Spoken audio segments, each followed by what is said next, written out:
The Red Ranger figure, the one I've been waiting for a while, has now come out, and I'm excited. This is the Japanese version, not the Mighty Morphing Power Ranger version.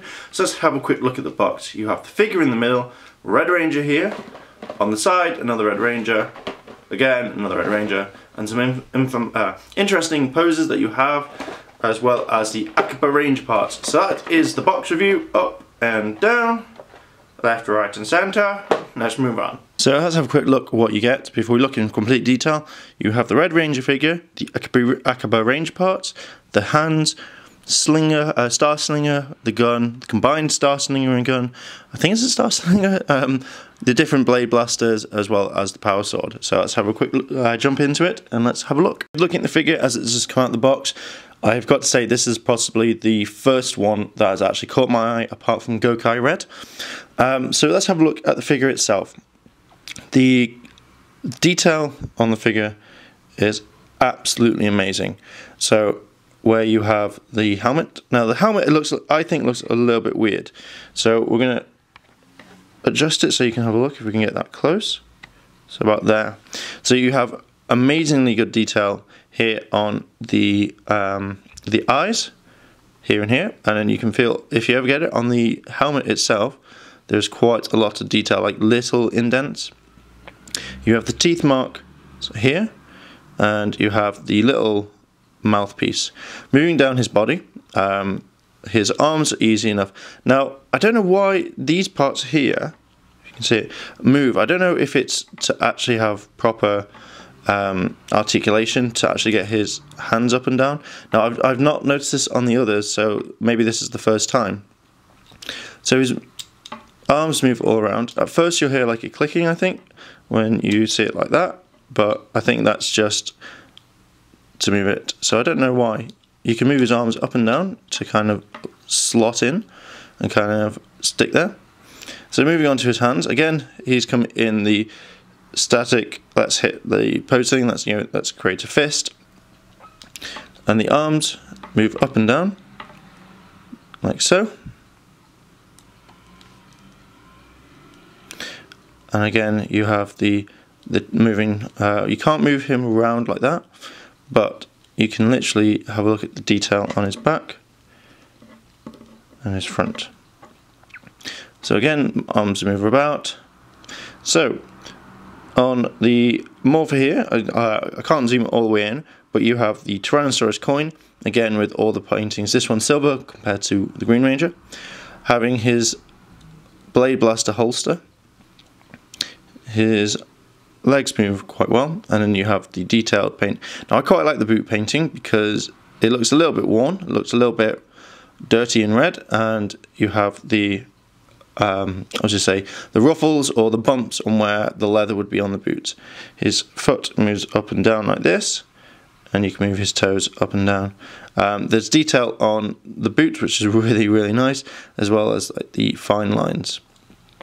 His knee joints move like that, so it can move all the way back and curved. It's like a kiwi, but you can instantly move him in any pose. So, like the main differences I can see between the American one and the Japanese one is the fact that you can take off his head, because that's literally for the Akiba Ranger parts, and it clicks on quite well.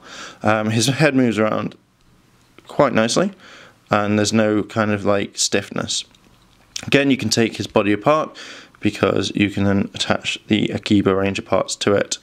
All in all, the figure looks very nice, and it will stand out very well compared to with all the others when I put them on display finally. So my thoughts on the Red Ranger here is it looks absolutely awesome. I really like it, and let's move on to his accessories. First up is the power sword. Now this looks absolutely amazing. I love the detail on this one. So without being, see if we can get a little bit closer. I think that's as far as we're going to go. Okay, so literally you have the detail of the gold on the sword, which looks absolutely amazing. It feels really rough, and it's kind of brought out rather than just painted on. You have the gold fixtures here and here, as well as the power coin, which is on both, which looks absolutely amazing.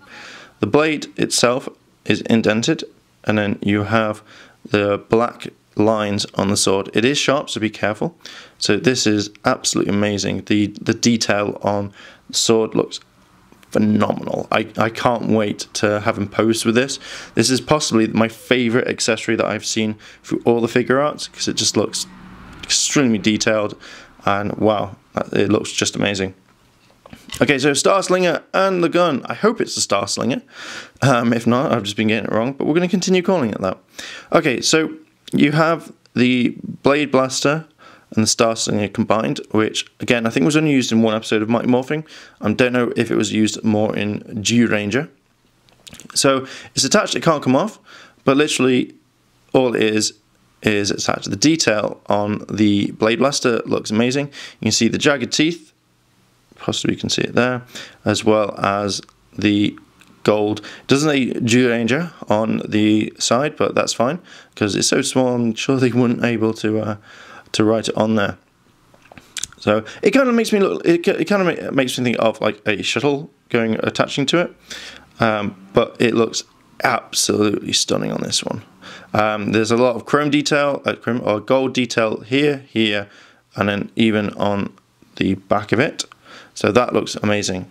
So here's the Star Slinger again, but without the gun part. Huzzah! It is moved up here and moved up here. So it's quite sturdy as well, so it's not flimsy. And again, you have gold detail on everything. So even on the handle, you have gold trim here, the little dots, and then black. And it looks absolutely cool. I'm hoping they bring this out in the 20th anniversary toy line. I think that would be quite cool. Okay, so here you have the Blade Blaster in gun mode. So very, very simple. You'll be able to hold it. And then here you have the white detailing, the blue paint that goes down. Oh, I moved my hand. So hopefully you can see it.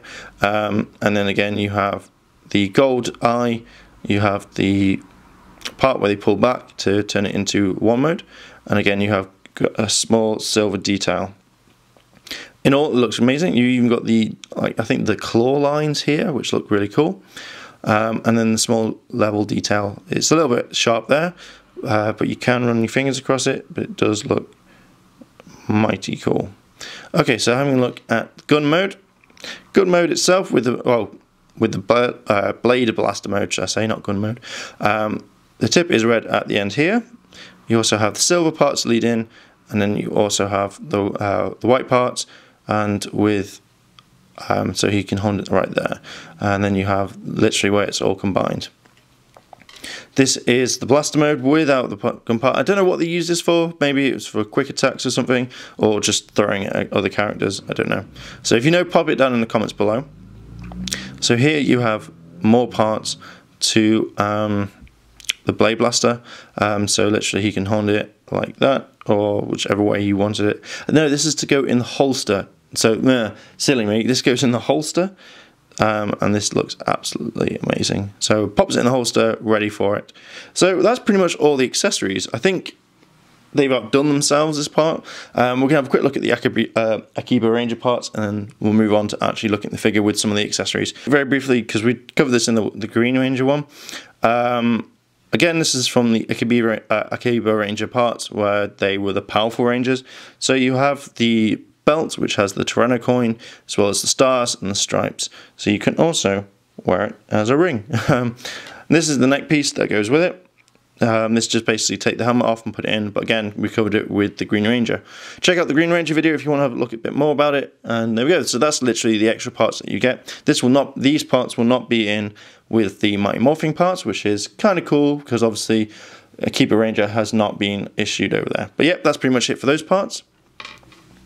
And let's move on to the hands. Okay, there's not much to tell about the hands. They're all generic poses again. Let's have a look. Yeah, they're all just generic, pretty much like you'll see with the Green Ranger. But each hand has different parts, so you can see. So these ones will probably hold the blasters. These ones will hold the weapons, like the sword. I know these will hold the swords more. So the other ones will hold like the blade blasters, and then just this is literally and then again holding random weapons or the blade blaster or whatnot. So they're pretty much the hands. They're all generic that they come with it. They can hold it and then you can pose them in different parts. So there we go. That is the, bring it back in, that is the Red Ranger review. So we're going to have a look at some poses and then that's pretty much it, guys. So this has been a review of the Red Ranger Figuarts. I cannot wait for the Mighty Morphin ones to come out so we can actually look and compare, but from what I've seen they are pretty much very, very similar. So there we go. So I love the figure. It's very, very detailed and it kind of really, really, really stands out. Let's bring him in focus. So there we go, guys, and that's it for now.